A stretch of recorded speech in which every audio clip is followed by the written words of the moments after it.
Hello and welcome to IT Security Labs. In this video, we are going to showcase how to bypass Windows Defender or Elastic Security using Steganography. I was just doing some research. After deploying Adaptix C2, I realized that this is an open source C2 that's out there. So it's already heavily signatured and it'll be caught by Windows Defender or Elastic Security. As you can see here in my alerts, I was just playing with my payloads and they're just getting chewed up because they are from an open source C2. We're going to use Steganography and I'll show you how we can go about doing that. I already have some notes for myself here so that we can follow, and I'll share these with you in the comments or in the description. We will use this tool that was written, I think 5 months ago or 3 months ago, and it's by Waffles Exploits. So huge thumbs up to them for creating this, yet another cool tool. So the way that this works is we need an image, and in that image we'll append some payload, some of our payload. And once the payload is appended there, we'll send that image to the victim. Then we'll just use their extractor, which is in this folder here. They have a payload extractor and an embedder. I'm not going to use the embedder because I saw someone, Gemini Security, you can just append using, Linux append feature. Then the extractor needs to be an executable that we can put to the victim. And once the extractor is on the victim and the image is on the victim will have two files, and they will assume first this is just an image with extra bytes appended to it. And this one here is just a file that extracts something from an image. And those two will look less malicious to Windows Defender. Then when we extract the code from the image, then we will be able to actually get our code back. So it's pretty simple. However, like I say in my doc here, this is just one way of bypassing static analysis. When files are on disk, the behavioral analysis, machine learning, and AI learning that is in there might still be able to detect this malicious payload. This is just a poor man's way of doing it in our lab environment right now, so that we can at least survive and be able to have payloads throughout the entire Game of Active Directory series without constantly having our payloads getting chewed up. So that's very important. Otherwise, we'll start by going to our payloads folder. I'll just follow my doc here. Here's my Adaptix C2 is already running. So if you don't have a payloads folder, I have mine, which is on my desktop. And here we can just clone our repo with the entire code that we need. And there we go. We can CD to it, and here's the stuff that we need, and our code is in here. And from here, we need to copy an image. I have an image that I called AI for all. So what we can do is I just opened my Firefox. I said interesting cybersecurity images. I didn't care what it was. Downloaded this one that says AI. This could be inspired by a pretext. If this was part of a phishing campaign, you say, hey, here's an image, you can use whatever is part of a pretext. I right click, save as image, and this will be saved. Okay, I guess I can just go to other location, computer, home, Kali, desktop, payloads, hide image, and I'll save it in here. And then just rename it to be AI for all, because that's what I want to use it as. So if I do now in ls, I have this untitled JPEG. I can say MV untitled JPEG to be this name here. That way it's easier to use. All right, so now we have our image. Next, we need to check the size to make sure that I have a note here that says you need this size later. So just ls-l, that image, and 7565. I'll just put that in a browser here because we'll be using it in a little bit. And then we need to generate our payload in Adaptix C2. So, before we do this, let's showcase that indeed our Adaptix C2 payload is not getting chewed up. Then we can pack it. So I'm going to generate two payloads. First one, just to demo quick. If we go to our listener, right click on the listener, generate agent. HTTP listener executable. Sure, I'm not changing anything here. Generate.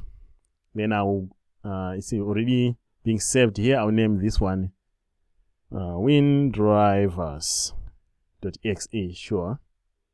Okay. And then I'm just going to upload that. Let's do SCP. We'll force it.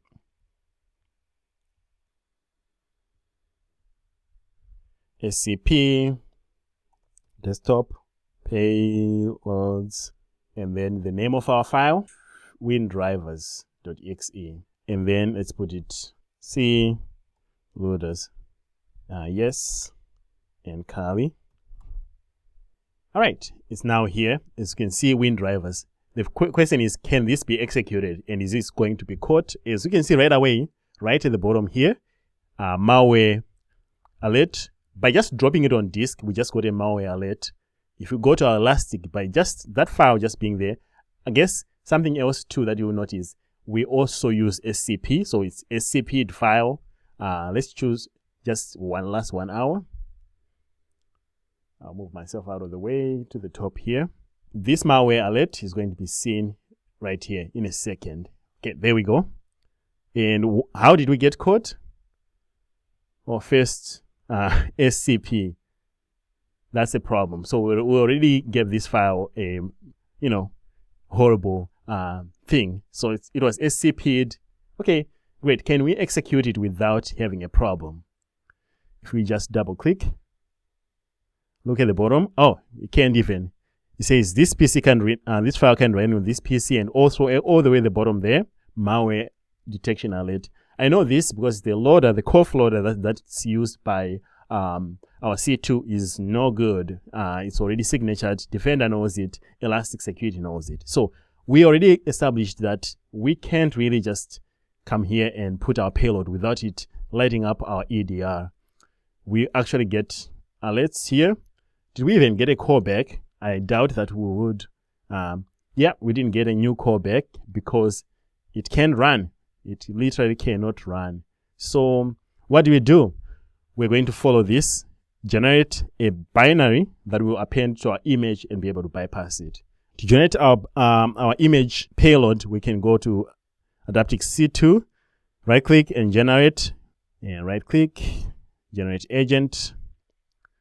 Instead of format is executable, we're going to say shellcode. So let's fix our instructions here. All right. And then leave everything the same. If you wanted a start and kill date, whatever you can. I just want it to be shellcode, generate. And here, we're being told we can name it so that it's easier. Payload.bin. All right, save. It's going to be in my payloads folder. Okay, then coming back to my terminal, I can say, is it here? All right, so here's payload.bin. So move payload.bin. Actually, let's leave it here. We'll move that to our JPEG, which is AI for all. So let's just do that. So we now have our payload, we have our image. Remember, I had my image downloaded and I moved it in here. So you can just move it out. So ls-l, AI for all. Let's make sure that it's still the same size. 7565, which is what we put out here. Okay. Now we have our payload as well. Payload.bin. Now let's make sure that we append that. To append the payload that we have, we just use the cat. It's the same thing. We're just appending this to the end. So cat payload.bin to AI4.jpg. Now if you do an ls, notice that the size is significantly increased here. Ideally, what we probably should have done is made a copy, a backup copy. I know that I have a backup copy of that in the other folder here, but that's something to do. That's the second size. The reason why we marked the very first size is so that we can tell our extractor to know where to extract. So it will know like, hey, the image before it was this size. So it will go through the image, and when it reaches a certain size, which is the first one, it will start extracting everything after that. That's really the goal there. All right. Now that we did that, we can now go to our payload extractor, and then we open the payload extractor.pp and tell it the name of our file and the size of our payload. See the hide payload. All right. And then I need to go in code. All right. In here, embed.py, we didn't use that. So we need to go to payload extractor. Payload extractor from file.c++. Oh, wait a second. This one. All right. Once we're in this folder, we want this one here. And in here, we only need to change a couple of things. And then the rest is good. Combine, so here, this is going to be the name of the file. Here they were using a PNG. I'm using mine. And our file is called AI4O. If you have a different file name, make sure to put it here. Okay, and then the size, change this size to yours. We're all probably going to use different images, so make sure you put your actual image original size, not after you edit. Because remember, the extractor is going to use this size to know when to start extracting. And then after this, that's pretty much it. Control X, Y, enter. And then we need to compile this. In order for us to compile, it's going to be, I named it extractor 2 here. You can name it whatever you want. I have this. Let's see if we can compile it. Paste. We might get some compilation errors here, and that's fine. All right, so we did get a couple warnings, info errors, but we have extractor2.exe. I'm going to copy this extractor2 to be on in my payloads folder.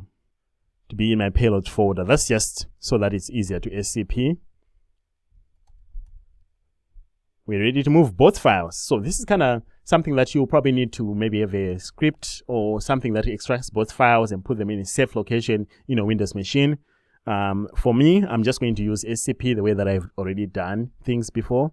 It will generate alerts, but remember, our main goal is to verify, can we bypass Defender with this? We did get critical alerts earlier when we extracted our file, and in fact, this is the other alert that told us, like, hey, somebody tried to execute WinDriver.exe. So we'd never succeeded last time. This time it should. So we're going to SCP using these two commands that are queued up here, but you can use whatever way you want. All right, extractor 2 is on disk. Let's wait. Damn it. It's caught. Okay. Maybe the signature did. We might need to change the extractor 2 so that it doesn't get chewed up. But it did get caught, as you can see. So that's a problem. Let's see if our image is also going to be caught. I think here, actually, before I get too excited, maybe the only thing that they caught is the fact that I used SCP. Let's not get too scared. Maybe the 2 itself is not a problem. Did they catch the image? Okay, nothing. All right, let's go to our Elastic and see. Did they just catch the fact that I used SCP to download an executable? If that's the case, then we're in the clear. Just, maybe zip it, password protect it, or something like that. Let's see. Did they just complain that I used SCP? Because if that's the case, then that's not a problem. Stop using SCP. That's what this is pretty much telling me. Okay. So now I'm going to execute it. I might have actually tainted my path, because now if this is actually something that's intelligent, they might say, well, you SCP'd the file and then you executed it within a short period of time. Maybe you are being problematic. But for now, the file is going to be there. I don't think they're going to chew it up. I have my extractor 2. I have my AI4O image. Can I open the image and be able to see it as just a normal image? Yeah. Here is the AI4O image. The only thing is, notice that it has all this space here. That's sus, right? Because that's where our payload is sitting. Normal images, when you open them, they fill the entire thing. But hey, it's there, but just know this is why probably this image is no good. But for now, SCP as a method is the only thing that we kind of bad OPSEC on our part. Maybe we should have zipped it, put a password on it, and then there's a rule that just says if somebody SCP is an executable, that's probably bad, which is a good thing. Nobody should be doing that in a production environment. All right. Now the moment of truth. If I double click that extractor tool, if it gets caught, I'm going to try it again and move it a different way so that I don't have a chain of events. But if it doesn't get caught at all from now and we get a callback, we know this method works. So let's go back. Just double click extractor 2. All right. It does get caught, which makes me think either it's signatured or, like I said, it generated a couple alerts. Do I actually get a callback? I do, however, get a callback from extractor2.exe. Let's see how long this lasts. So first, did I get a callback? Did it get caught because I used SCP and subsequently executed it, or did it just get caught because it's bad in general? We'll find out in our Elastic Security. All right, it's still kicking. Let's go to console. There. Okay. ls. Okay, ps. Okay, I probably need that. Okay, moment of truth. If it got caught because we SCP'd and executed, we will need to stop SCPing a file. Because my EDR here is way better than Defender. So let's find out how did we get caught here. Bypassing Elastic. I already had tainted this extraction 2 anyway. I got it marked with bad by SCPing it in there. So it was detected. I also put it in a custom folder called loaders, which might not be a good idea. Putting it in a new location might not be bad. But here, that's where you find it very interesting. Identified the load of a Windows network module by a process where creating thread stack contained frames pointing outside non-executable image. This may indicate evasion via process injection. Busted. All right, so here, notice that Defender is already complaining. So let's go and check Windows Defender. Just type with Windows Defender, virus and threat protection. We should be able to enable Defender right away. And then, all right, so manage settings. Real-time protection is on. Cloud delivered protection. We don't want to do that. Actually, let's leave everything on. See if our payload gets chewed up or not. All right.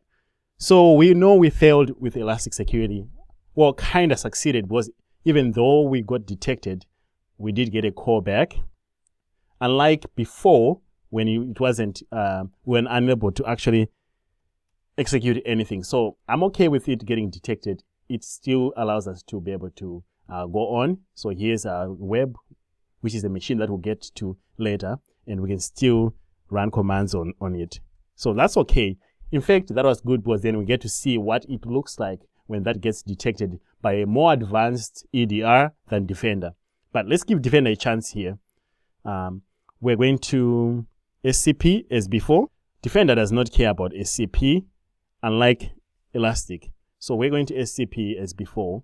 No problems from Defender, and as you can see here, real-time protection is there, including even malware submission. The question is, can we actually execute? That's going to be the interesting thing. Oh, by the way, I don't have anything in my exclusions here. There's nothing, so I'm not excluding the loaders folder. Because I've had people say, hey, maybe you're excluding that folder, that's why. No. So this PC, in my loaders folder, see loaders. Here's my AI for all. Wait a second. Defender just finally popped up. What did you see, Defender? Maybe this doesn't work anymore. No, Defender is not complaining about us. It's complaining about a file that I had on disk before called sharp assist. So it's actually not complaining about me. All right, so as you can see, Defender was complaining about sharp assist, nothing else. Let's do a quick scan before we execute it, because we know it's in there. So we can conclusively say we did bypass Defender. So I'll wait until the scan is done. Again, get me out of the way. you know what, I don't have time to wait for it. I'm going to execute it and then let it still scan in the background. So to execute it is going to be the extractor tool. I'll double click. It does pop up, so you can change it if you want. This should be a problem, but if I go back here, here's my Windows 11. Unlike Elastic, which busted us, this seems to be doing just fine. So what does this mean? Windows Defender is just, static analysis, looks at a file. If it doesn't see anything bad in there, that's fine. Our Elastic, on the other end, is behavior-based. It caught the behavior, not necessarily the fact that the file was on disk was bad. So going back here, malicious behavior detection, which was, in this case, the behavior was loading of a Windows network module by a process where creating thread stack contains frames pointing outside of a non-executable image. So if you're doing behavior-based detection, you're going to be busted. If you're doing static analysis, like what Defender does, you won't. So that's the truth. I'll let this one run here. An attacker would have by now migrated out of that process if they are smart enough. And in fact, I'll show you. So yeah, let's console to that. If I say ls, okay, help. Do I have a migrate? I might not have the buff yet. Oh, I should have trusted sec buffs here. But as you can see, it's giving me a lot of time. As an attacker, I'll probably get there and migrate out of a process. And here it's taking me scanning the files to be able to see. This one here being there is something that an attacker can easily change. So we can still say we can bypass Defender static analysis on disk using this method. However, we cannot bypass behavioral analysis by Elastic. 2 quick lessons for us here, which I think is really great.